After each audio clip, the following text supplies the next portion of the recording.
Rock 100.5 KATT. I am Cameron Buchholtz here with Josey Scott. What's going on, man?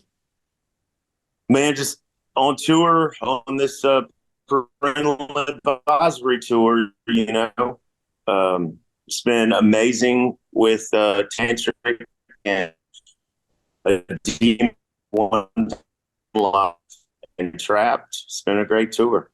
Indeed, man. You guys are going to be here in OKC Saturday night at Lost Lakes Amphitheater, and I think it's just going to be a big old rock show, right? Yeah, it's been really great, to get to hang with old friends and I've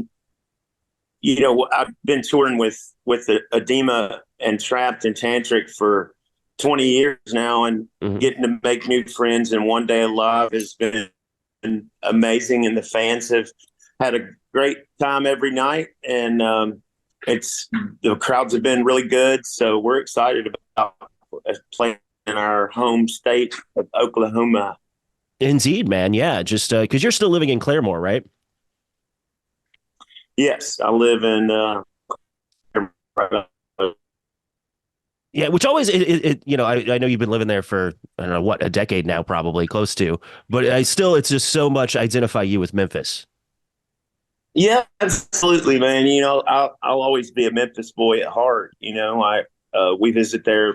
Me and my wife's best friends live in Bartlett, in the town we used to live in right outside of Memphis, and we go there and we visit and go to all our favorite restaurants, and we try to catch a Grizzlies game and see all our old friends in Memphis. But we've really made a home in Oklahoma, so I'm a very proud boomer. Indeed, man, indeed. But and there at that Lost Lakes Amphitheater, I'm assuming you probably have never been there, but it's a cool place. They've got like crazy wakeboarding and weird water sports going on next to the stage. Oh, I'm gonna have to check that out. I love all that stuff, man. Yeah, yeah. So it's a cool place. But and you've been out on this tour for like a month now, right? It's been pretty much the whole month of May. Yeah, pretty much the entire month of May. That the tour started on my birthday on May 3rd in St. Louis, and we've just been hard and heavy at it ever since. Do you remember the first time you toured with Trapped? Because I'd imagine it was, you guys kind of popped up right around the same time, I think. Yeah, we were coming back from Europe on the Every 6 Seconds tour, and we played this fest down in Miami. I think it was called Zeta Fest, and we played with Trapped and Disturbed and Stone Sour and Corn that day, and so we got to know each other then, and then did some shows later on down the road. But I have always been friends with Hugo from Tantric. We were actually together in New York City on September 10th, the night before September 11th. And because of our touring schedules, I had to go one direction with Godsmack up to Maine, where the tour started. And then he went a different direction with his band. I think our record companies were trying to keep us apart, because back then we were wild children. Sure. And, they were trying to keep us separated like gasoline and fire, I believe. And these days you're more well behaved, right? You can hang out with Hugo and not and not quite set things on fire in the same way. Yeah, no, I don't set things on fire anymore. I'm a husband and a father, and I'm trying to do the right thing. Indeed, you only set the stage on fire. That's right. Very well said, sir. But now it's been about a year since you last played in Oklahoma City. I think it was last May. And at that point, I think you'd only done maybe half a dozen solo shows, something like that, at least. So it's at this point, you've got a year under your belt. So how has that year kind of evolved and treated you? Man, it's, some people say it's kind of like riding a bicycle. You just kind of fall back in there. But I don't think that's true. I think once we got the band personnel where it is today. We just fell into this situation where we began to gel with each other live, and now we've had, like you said, a year. Since we've added, I think Ben Hosterman, the lead guitar player, and finally getting Justin Barber on drums was like the final puzzle pieces for us, and we began to really gel as a band in the past year. And now it's just, it's kind of like second nature. We still take it, very seriously. It's a 5-way dance that we do together, and it just gets better every night. It's the best band I've ever been in. Nice. Besides Saliva, of course. Well, that's I'd imagine that those dudes pull those songs off incredibly well, because that's, the job. Yeah. I could not have better musicians with Nine, my bass player, and like I said, Justin Barber on the drums, and Ben Hosterman on lead guitar, and then my stepson, Dynamite Delone, is, even if he wasn't my stepson, he's still one of the best rhythm guitar players in the business. So I'm very, very pleased and blessed and lucky and humbled to have a great band behind me at my age. Sure. Well, I mean, hey, man, you look at Mick Jagger. You got another 40 years to go. Yeah, I'm counting. I'm counting every one of my years. Trust me. But now I was looking at the set list, and obviously you play all the Saliva classics, but you also seem to throw out a cover pretty much every night. I think you did some Rage and some Foo Fighters at various points in this tour. Kind of talk to me about how you choose those covers and what goes into that. Well, we really listen to what each other likes, and we care about what each other likes, and we've chosen, from our favorite bands. I think Dynamite and Nines, some of their favorite bands are like Alice in Chains and stuff like that, which I love. And then they, of course, I throw one in there like Rage Against the Machine, which they love.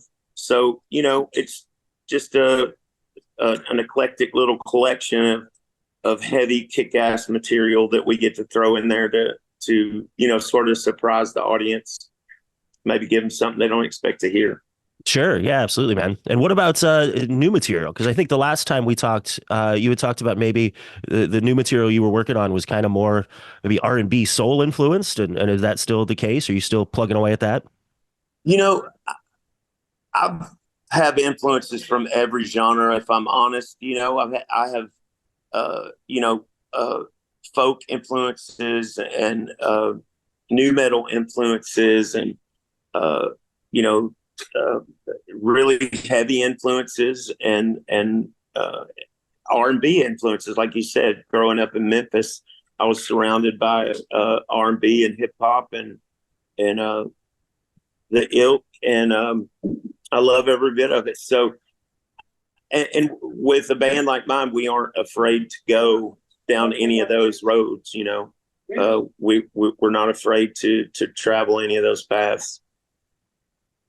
What's the kind of I don't want to say timeline, but have you considered when you're going to start putting out new material?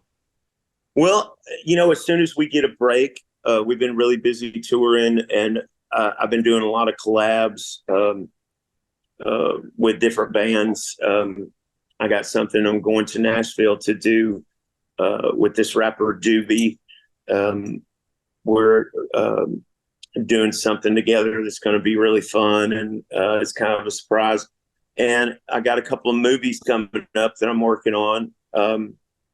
But as soon as we get some time off and get some studio time together, we're definitely going to lay down some new material.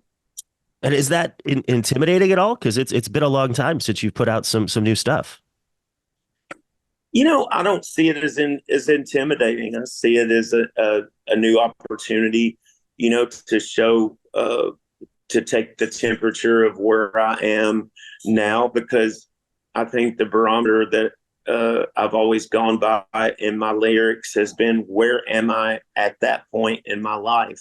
When I wrote Click, Click, Boom, I was still that kid, looking out the window, watching the other kids outside having a good time, and me being in my room and filling notebooks full of lyrics and plucking around on my girlfriend's acoustic guitar. And today I'm, like I said earlier, I'm a husband and a father, and I adore my children.